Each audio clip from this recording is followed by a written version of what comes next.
کہ جب حالات پیچیدہ ہو جائیں اور سب مخالف ہو جائیں تو ایسے حالات میں صبر کرو، اللہ تبارک و تعالی حالات کو سازگار بنا دیں گے۔ اور اللہ پر پختہ یقین اور ایمان اور اعمال میں لگ جاؤ، اور اپنے اعمال کی فکر کرو اور غور و فکر کرو کہ کہیں اللہ کی ہم سے نافرمانی تو نہیں ہو رہی ہے جس کی وجہ سے ہم پر یہ حالات آئے ہیں۔ تو اپنے اعمال کی فکر کریں۔ دیکھیے، ہر انسان کے اوپر حالات آتے ہیں۔ جو شخص ان مشکل حالات میں صبر کرتے ہیں، اللہ پر توکل اور بھروسہ کرتے ہیں، خاموشی اختیار کرتے ہیں، اللہ رب العزت ان حالات سے ان کو نکال دیتے ہیں۔ اب حضرت موسیٰ علیہ الصلوۃ والسلام کے حالات زندگی کا مطالعہ کریں۔ کئی ایک مواقع ایسے آئے ہیں، مشکل حالات آئے، لیکن حضرت موسیٰ علیہ الصلوۃ والسلام نے صبر کا دامن نہیں چھوڑا۔ اللہ پر یقین اور توکل۔ جس وقت حضرت موسیٰ علیہ الصلوۃ والسلام بنی اسرائیل کو لے کر کے جا رہے تھے اور بحر احمر کے پاس پہنچے، پیچھے سے فرعون اپنی لشکر کے ساتھ تعاقب کیا، پیچھا کیا۔ جب بنی اسرائیل نے فرعون اور اس کے لشکر کو دیکھا تو گھبرا گئے اور موسیٰ علیہ الصلوۃ والسلام سے کہنے لگے، قرآن کریم میں نقشہ کھینچا ہے اللہ پاک نے، فَلَمَّا تَرَاءَ الْجَمْعَانِ قَالَ أَصْحَابُ مُوسَىٰ إِنَّا لَمُدْرَكُونَ۔ جب ان میں سے دونوں نے ایک دوسرے کو دیکھ لیا تو بنی اسرائیل یعنی موسیٰ علیہ الصلوۃ والسلام کے ساتھیوں نے کہا، اے موسیٰ، اب ہم یقیناً پکڑ لیے گئے۔ لیکن دیکھیے، ایسے حالات میں آگے دریا سمندر ہے اور پیچھے فرعون کا لاہ لشکر ہے، نہایت جوش و خروش کے ساتھ آ رہے ہیں۔ حضرت موسیٰ علیہ الصلوۃ والسلام نے کیا جواب دیا؟ کلا، ہرگز نہیں، ان معی ربی سیہدین، میرا رب میرے ساتھ ہے، وہ میری رہنمائی کرے گا، مجھے ضرور راستہ بتائے گا۔ اللہ رب العزت نے راستہ کھول دیا کہ نہیں کھول دیا؟ قرآن کریم میں نقشہ کھینچا ہے۔ اللہ تبارک و تعالیٰ نے حکم دیا حضرت موسیٰ علیہ الصلوۃ والسلام کو، فَأَوْحَيْنَا إِلَىٰ مُوسَىٰ نِ اضْرِب بِّعَصَاكَ الْبَحْرَ فَانفَلَقَ فَكَانَ كُلُّ فِرْقٍ كَالطَّوْدِ الْعَظِيمِ۔ ہم نے موسیٰ کو وحی کیے، موسیٰ اپنی لٹھی دریا پر مار۔ حضرت موسیٰ علیہ الصلوۃ والسلام اپنی عصا دریا پر مارتے ہیں، پانی پر مارتے ہیں، دریا پھٹ گیا اور پانی کا ہر حصہ ایک پہاڑ کے مثل بن گیا۔ حضرت موسیٰ علیہ الصلوۃ والسلام بنی اسرائیل کو لے کر دریا عبور کر جاتے ہیں، 12 راستے بن گئے۔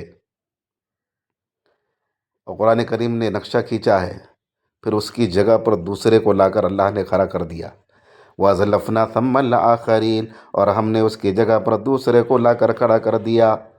وَأَنْجَيْنَا مُوسَىٰ وَمَن مَّعَهُ أَجْمَعِينَ، موسیٰ اور اس کے ساتھیوں کو ہم نے نجات دے دی۔ ثُمَّ أَغْرَقْنَا الْآخَرِينَ، فرعون اور اس کے لشکر کو ڈبو دیا۔ إِنَّ فِي ذَلِكَ لَآیَةً، اے ایمان والو، اس میں عبرت ہے تمہارے لیے، نشانی کا سامان ہے تمہارے لیے، لیکن اکثر لوگ اس پر ایمان لانے والے نہیں ہیں۔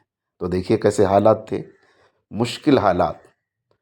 بیگانوں تو بیگانے اپنے بھی کہنے لگے، گھبرا اٹھے کہ ہم پکڑے گئے، لیکن حضرت موسیٰ علیہ الصلوۃ والسلام نے یقین اور اعتماد کے ساتھ کہا، ان معی ربی سیہدین، میرا رب میرے ساتھ ہے، وہ ضرور راستہ بتائے گا۔ اور اللہ نے راستہ کھول دیا۔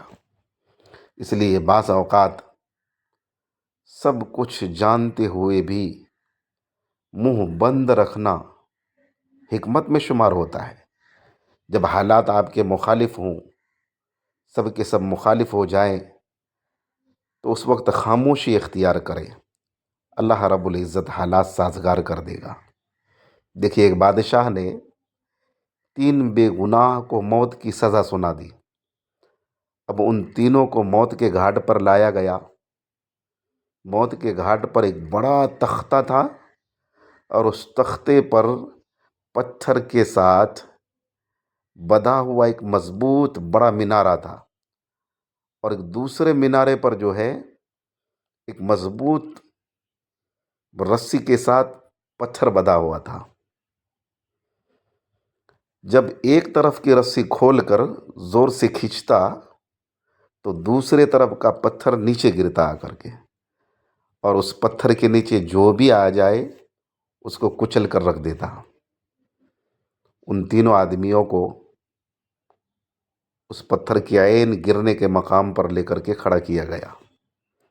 ان میں سے ایک عالم تھا، دوسرا وکیل تھا، اور تیسرا فلسفی تھا۔ سب سے پہلے عالم کا نمبر آیا، اس کو پتھر کے گرنے کی جگہ پر رکھا گیا۔ پھر اس سے خواہش پوچھی گئی کہ آخری خواہش کیا ہے آپ کی؟ تو اس عالم نے کہا، میرا یقین ہے موت اور زندگی، زندگی اور حیات یہ اللہ کے ہاتھ میں ہے۔ اگر اللہ زندہ رکھنا چاہے تو کوئی مار نہیں سکتا، اگر اللہ مارنا چاہے تو پھر کوئی جلا نہیں سکتا۔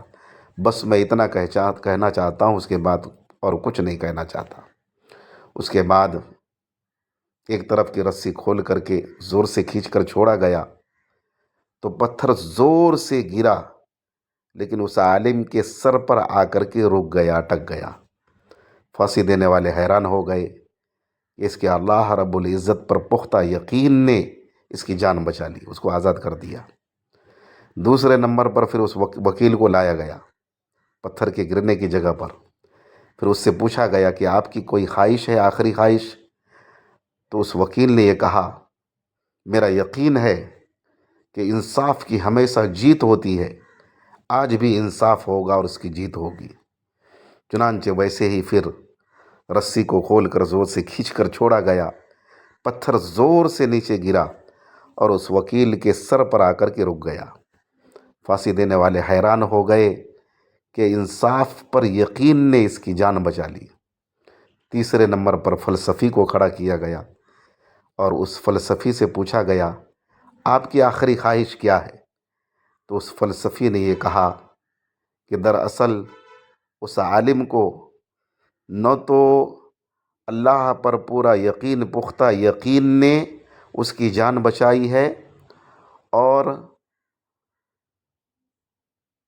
نہ توکل اور نہ بھروسہ نے، اور نہ اس وکیل کی انصاف نے اس کی جان بچائی ہے، بلکہ بات دراصل یہ ہے، میں نے غور سے دیکھا کہ وہاں پر رسی کے اندر گانٹھ لگی ہوئی ہے، جس کی وجہ سے وہ رسی چرخے پر صحیح طور پر گھوم نہیں پاتی ہے، جس کی وجہ سے یہ پتھر آ کر یہاں پر رک گیا۔